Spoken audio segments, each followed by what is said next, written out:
Welcome back to Beyond Unknown. This is it, our final deep dive in this series, looking into UFOs. It feels like we've covered a lot of ground, exploring some really compelling and sometimes quite strange cases. We absolutely have. Over the last few deep dives, we've gone through some iconic moments in UFO history. If you've been following along, you'll remember we started with Travis Walton back in '75, that whole disappearance, reappearance thing. Right, in Arizona.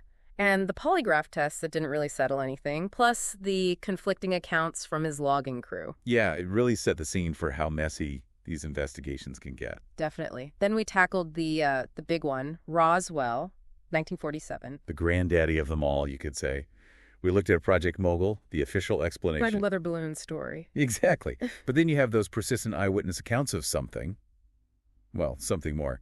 And the whole MJ-12 documents saga. Still debated today, those documents. Are they real? Are they fakes? It keeps the Roswell mystery alive. Then from Roswell, we jump to 1961, the Betty and Barney Hill abduction case. That was a fascinating one. So personal. The missing time, Betty's really vivid dreams. And Barney's memories that came out under hypnosis, plus that star map Betty drew. It's quite haunting. It really makes you think about memory, trauma, and how people process extraordinary experiences. After the Hills, we looked at a much wider event, the Phoenix Lights in 1997.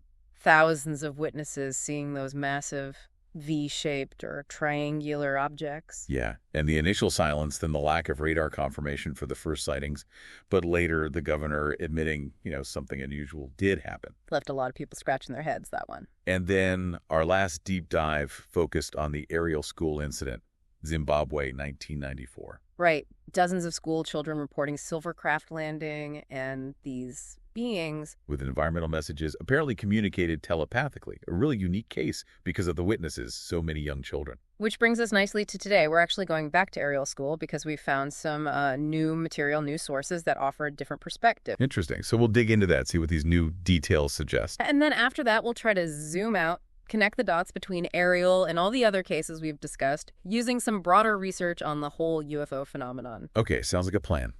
Let's start with this new audio source you mentioned.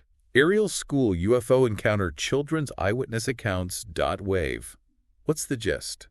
Well, the audio itself seems to lay out an approach like, let's really dissect this story. Let's look at the time, the place, the facts, but from different angles. Like a proper investigation, trying to be thorough. Exactly. And one of the first things it brings up is a potential link to a dramatic rocket re-entry.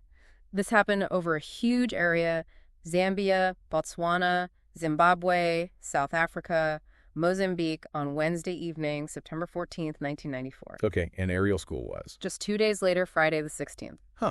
So a big, noticeable event in the sky right before the kids reported their sighting. Yeah, it's plausible it could have, primed people, maybe especially kids, to look up and perhaps interpret something else they saw through that lens. Makes sense.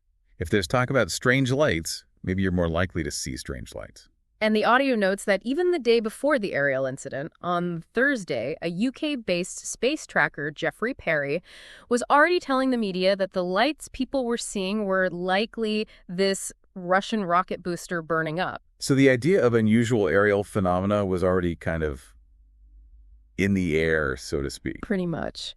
Which leads into another angle explored in this audio, what they call the puppet hypothesis. Puppets? How does that fit in? Well, it mentions a later interview where one of the boys described one of the figures as looking wrong and walking like a silly old thing. Awkward movements. Okay. And the audio connects this to how puppets might move, especially if the operator isn't, perfectly hidden or super skilled. The peeking, staring, disappearing, maybe that could fit too. So the idea is maybe they didn't see aliens, but some kind of puppetry performance. That's the hypothesis presented. And it adds some interesting cultural context.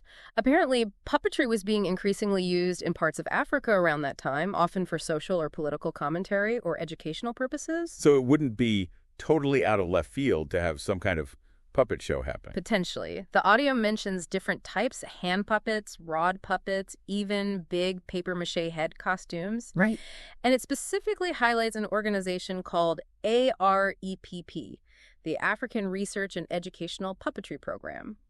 They were based in South Africa and known for using these huge 2-meter-tall puppets with gray faces. Yeah, meters tall, wow. Yeah, they called them gray giants or mobilization puppets and used them for things like AIDS awareness campaigns. Oh, okay, I could see how seeing something like that, especially if you're a kid, could be pretty striking, maybe even scary. Definitely. That whole uncanny valley thing, right? Almost human, but off. The audio suggests that from a distance, you might not see strings or imperfections adding to the weirdness. And the key connection. AREPP apparently used these gray giants in Zimbabwe. They even did a tour there in 1993, just the year before the Ariel school incident. Okay, that's pretty specific. The presence of these unusual large puppets in the region shortly before the event. It's a significant point the audio raises. It also touches on the local Shona culture, mentioning that some kids feared the figures were takalashes, which are sort of like demons or goblins in their folklore. So their cultural background could have influenced how they interpreted something strange and maybe frightening. Plausibly, yes. The audio even mentions Dr. Mack noting one child had paphobia, a fear of puppets, and linked them to aliens, while another was just scared because she'd never seen such a person before. Reactions that could fit seeing a large, unfamiliar puppet. And there were drawings, too. Yes. The audio points to a child's drawing that seemed to specifically connect the figures to AREPP, and another drawing showed an oval with lines inside maybe a simple puppet booth, or part of a reflective costume. So putting the audio's points together, you have the rocket reentry priming people, the description of awkward movements, the documented presence of AREPP's large gray giant puppets in the area the year before, the potential cultural interpretations like tukalashes, and even drawings possibly linking to puppetry. It builds a case for an alternative explanation, certainly. It accounts for quite a few of the reported details without needing, extraterrestrials. It's compelling. Okay, let's look at another source, a Wikipedia entry for the Ariel school incident. What does that add? It confirms the date, September 16th, 1994, and the number 62 pupils, ages 6 to 12. It mentions the reports of silvercraft landing and creatures in black. Does it mention the telepathic message? Yes, the environmental message causing fear and tears. It also quotes UFO researcher Jerome Clark, calling it the most remarkable close encounter of the third kind of the 1990s. High praise, or at least high significance placed on it. But it also gives the counter-arguments. Oh, yeah. It explicitly mentions the skeptical view mass hysteria, and notes that not all the children saw something, though many still stand by their stories today. It reflects the ongoing debate. What about Dr. Mack's findings? Wikipedia includes quotes from his interviews. The fifth grader warning, something's gonna happen, the message about pollution, the girl saying we mustn't get too technologed, the world ending due to lack of care, the environmental theme is strong there. And the kids were sure it wasn't a plane. They insisted, according to Wikipedia. It also includes Cynthia Hines' point about the diverse backgrounds leading to different interpretations, like the Tukalash idea we already discussed. Not everyone jumped straight to aliens. Okay. What about the IFL Science article, the Ariel school phenomenon? What really happened? Does it offer anything new? It echoes some points the initial descriptions, like a glinting disc, a silver thing, a person in black. It notes Hines' curiosity about those similar initial details, despite the kids' different backgrounds. That initial consistency is interesting, regardless of the explanation. True. But the article also emphasizes how the narrative evolved, especially with Mack's interviews bringing out the telepathic environmental message more strongly. And it mentions the controversy around Harvard investigating Mack. Right, for potentially being too uncritical of abduction claims. That context is important. Definitely. Then there's that YouTube interview with Dylan Baco from 2008. He was a student there. The title calls him a denier, but what did he actually say? Well, he's very clear that something definite and out of the ordinary absolutely happened that day. He remembers being on the playground. Even years later, he said it was mind-blowing, and he still couldn't explain it. So not really a denier then, more like someone who confirms something weird happened but doesn't know what. Exactly. He reinforces the idea that something significant occurred, whatever it was. He also mentioned something about radio frequencies being weird in cars near the school that morning. Huh. Electromagnetic interference? That pops up in UFO reports sometimes, though hard to confirm or link directly here. It's an interesting little detail, he adds. So looking back at Ariel through all these lenses, the rocket, the puppets, the initial reports, the evolving narrative, the cultural context, the eyewitness conviction, it's just complex. There's no single easy answer that fits everything perfectly. It really highlights the difficulty of investigating these events, especially with young witnesses and the passage of time. Okay, let's broaden the scope now. How does Ariel and the other cases we've looked at fit into the bigger picture of UFOs and UAPs? Let's bring in some of the other research. Okay, starting way back with the Condon Committee in the late 60s, a big government study. Yeah, and Peter Storarek's critique is interesting. He said scientists who had actually studied UFOs were critical of its dismissive findings, while those who hadn't praised it. His point about not assuming advanced civilizations would be bound by our physics, like the lack of a sonic boom from a supposedly supersonic object, is well taken. Keep an open mind, scientifically. Then there's that Guardian article about the U.S. fascination and fear of anomalous detections. It mentions the shift to the term UAP, unidentified anomalous phenomena. And David Marler opening up historical records, Project Sign, Grudge, Bluebook files, a push for more transparency. The article also cited that 1959 military report, right? An object tracked by 4 radar stations making sharp turns faster than any jet. Yeah, those kinds of official reports with technical data are harder to just wave away, which leads into the National Geographic video, Government Breaks Silence.